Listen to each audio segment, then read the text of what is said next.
Welcome to episode 31 of Hollywood Unapologetic. My name is Rolando Dilbert. Today I want to talk about how Hollywood's pay-to-play patriarchy feeds an industry of dysfunction through desperation and intimidation. Although I've discussed some of what we'll cover here today in other episodes and have written about close to a decade ago, I think it's important to have an understanding of what is at the root of a systemic problem that has plagued an industry for decades. I want to make something clear right at the beginning. I am in no way supportive of sexual misconduct or predatory behavior that has been in the news lately by entertainment industry figures of power and fame. The allegations made are mostly by women towards men, but men like Terry Crews, Jerry Vanderbeek, and others have also told stories of inappropriate advances. I also have had inappropriate and unwanted advances toward me by both men and women in New York, Miami, and Los Angeles during my travels throughout the entertainment world starting somewhere in my teens. At the same time, women and men have approached me hoping I could further their careers through sexual offerings. In no way do I want to discount what anyone has gone through, and I hope by my posting this episode is not taken as such, but only as a way to provide a backstory to the toxicity of the business of show many know nothing about. But here's the thing.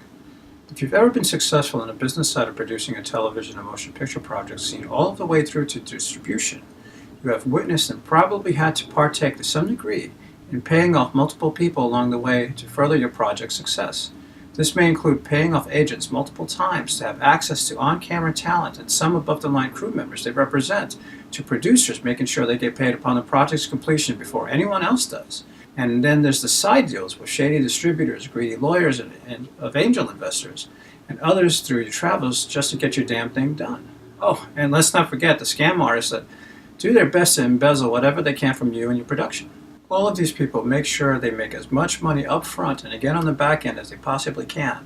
They are in various power positions involved in the production workflow in every film studio, television network, and at many production and distribution companies. This is what is at the core of today's entertainment business. This is all part of Hollywood's pay-to-play patriarchy. This is what fuels the toxic underbelly of show business.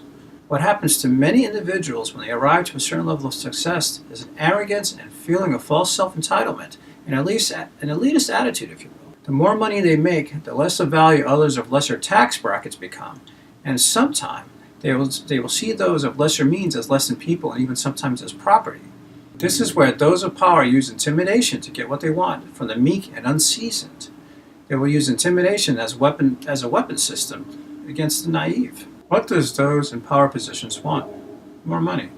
How can my helping you make more money? Well, that will always be at the core of their motives. And if no money can be made, the next thing they want is sex. Because of these individuals placed within the Hollywood food chain, they can have enough power to make or break careers. That is the perception by many, and to a large extent it is true. Add to that the thousands of young talent arriving in Los Angeles and New York daily, forced to compete with one another from day one, which in turn begins a cycle of desperation. The ones that are the most driven and the most prepared push their way through the detritus left behind by the broken and unfortunate. Every person with a dream of being on the big screen becomes a cog of a billion-dollar machine. Each person who breaks down from the pressure of breaking in, life in a big city, and all of the trappings that come along with this whole process are easily replaced by another wide-eyed person scratching their way to just get a break. But it gets worse, because Hollywood's gears turn through the payoffs and side deals. It has given those high up to hide behind their money. They can directly influence your sustainable future for the duration of your journeys within our industry. This gives them a mindset of people as only being commodities, which they can buy and sell as they please. They can wield potential job opportunities as economic bargaining chips and hide behind the notions of consent. I want you to really think about that. Hide behind the notion of consent. The sheer force behind consent to grant permission, the knowledge of what the possible consequences, the risks and benefits are, and in this context, its direct effect on economics and viability to simply survive. One's livelihood, economically, emotionally, everything is in jeopardy. That right there is where they can protect themselves legally against allegations of sexual misconduct. I can tell you from decades of working in the entertainment world for so long, there is a never-ending pile of non-disclosures everyone has to sign even to just have a discussion about a project, not to mention getting a job at a motion picture studio, television network, or production. Just in recent weeks, we've all heard about Harvey Weinstein's 2015 contract, in which the board of his film company could not terminate his employment over sexual harassment claims. That is, if he pays off his accusers to keep them quiet. $250,000 would be for the first payout, $500,000 for the second, $750,000 for the third, and $1 million for each additional claim in this sliding scale infrastructure. This sounds in itself outlandish, but in a pay-to-play payoff ecosystem, this is not at all surprising. Plus, there are many unscrupulous women and men looking for the sugar daddies to trap. I've seen how people I knew lose money, property, and reputation by being attacked by these moralist chickenheads.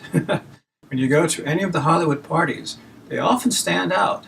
If you take a step back, it's like being on safari and watching cheetahs stalking their prey.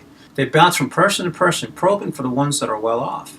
I've seen women show an interest in me and others peddle to me as false friends to discard our relationships once they've met someone of higher means and success as if I never even existed. At the same time, others in high stature positions protect one another, largely in part of the same payoff system. The whole "I'll help you if you help me" thing is part of everyday business here. It is just part of the culture. It's all part of doing business, not to mention the Hollywood Pedophiles and Boys Club I've talked about in a previous episode. In 2011, Corey Feldman exposed the abuse he suffered as a young actor. The number one problem in Hollywood was, and is, and always will be, pedophilia, said Feldman. When Feldman was 14, he met and became friends with another child actor, Corey Haim. They starred in numerous films together and their own television show. In Feldman's memoir, he described their first meeting. An adult male had convinced Corey that it was perfectly normal for older men and younger boys in the business to have sexual relationships. So they walked off to a secluded area between two trailers, and Haim allowed himself to be sodomized. Actor Elijah Wood talked about how pedophiles had been protected by powerful figures inside the film business in an interview with the Sunday Times on May 22, 2016. Although his mother protected him when he was a child by not allowing him to go to the industry parties, Wood said other child actors were preyed upon by industry figures regularly. Clearly something major was going on in Hollywood. It was all organized. There are a lot of vipers in this industry, people who only have their own interest in mind. There is a darkness in this underbelly. If you can imagine it, it's probably has happened, said Wood. And all of this is part of the casting couch culture, or better said, a byproduct of the casting couch culture, rampant all over Los Angeles. And it's not a new thing either. The perils for women in Hollywood are embedded like landmines from an actress's debut to her swan song, said Carrie Rickman, film critic and historian, where moguls like Harry Kahn reputedly wouldn't cast starlets like Marilyn Monroe and Kim Novak unless they auditioned in bed. The attitude of many of the studio heads during and after the consolidation of the studio system in the 1920s and early 30s believed they deserved all of the perks from their kingdoms. Actresses like Judy Garland and Marilyn Monroe fell victim to the men in charge of the Big Seven. This abuse behavior ran rampant. I met them all, wrote Monroe in her memoir, My Story. Phonies and failure were all over them. Some were vicious and crooked, but they were as near to the movies as you can get. So you sat with them, listened to their lies and schemes, and you saw how Hollywood, with their eyes, an overcrowded brothel, a merry-go-round with beds for horses. In Tippi Hedren's memoir, Tippi, she wrote how Alfred Hitchcock sexually molested her as an extension of how the female characters in his films were treated, spilled out towards the women on set. During the 40s through 60s, Henry Wilson was notoriously known as a casting couch agent. He played his power game onto generations of boys and young men, aside from luring them with promises of making them stars, but also by putting aspiring actors at risk for blackmail and exposure. All of this by design is part of a patriarchal system, a patriarchal world. Men certainly in this business can offer fame, money, and some semblance of power to those looking for a break, or in unfortunate cases, if they play ball. The predator, with the intention of putting all blame on the other party if she consents, draws a symbolic line. Then the power shifts. Whatever power she has is given away and replaced by guilt and shame, leaving shards of moral debris all scattered about some random hotel room. And for what, a job? Maybe? This can lead to the victims, both women and men, filled with the feeling of guilt, low self-esteem, anxiety, and emotional distress, all of which can lead to alcohol and drug abuse, or even suicide. Even victim blaming shows its ugly head thanks to the easy access to the masses through social media, attacking others simply because they can. This behavior is not at all limited to just one city in Southern California and industry. We heard it with the resurfacing of President Donald Trump's pussy-grabbing remarks caught on a hot microphone as just one example. Another example were of underage members of the USA gymnastics teams abused by their coaches, which led to a former federal child sexual abuse prosecutor to conduct an independent review of their policies.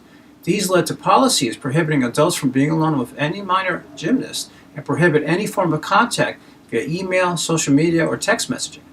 But because of the nature of those victims who have access to the media in recent weeks, a tidal wave of allegations have been surfacing daily from all over the world, some allegations dating back decades. As of today, nearly 600 Swedish actresses signed an open letter calling out sexual abuse in the Swedish film and theater industry.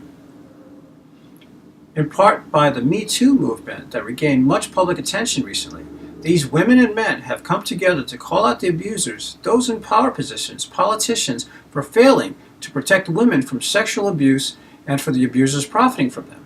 This is all part of a call for motion picture studios, television networks, production companies, and elsewhere to stop protecting, hiring, and making money on these committers of sexual violence. Now is the time to bring those responsible to be held accountable, but that can only happen if those who are shamed by these individuals come forward. But it also comes down to men committing to driving change as well and be willing to fight against rape culture. We need to be open to seeking understanding from what women are telling us and to not sit back passively. We have to take the initiative to learn more about women's issues and to be open-eyed to harmful behavior.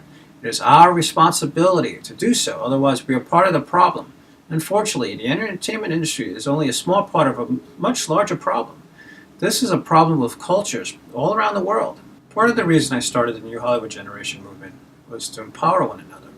I recognized decades ago there has to be unity within our community to work together towards a common goal.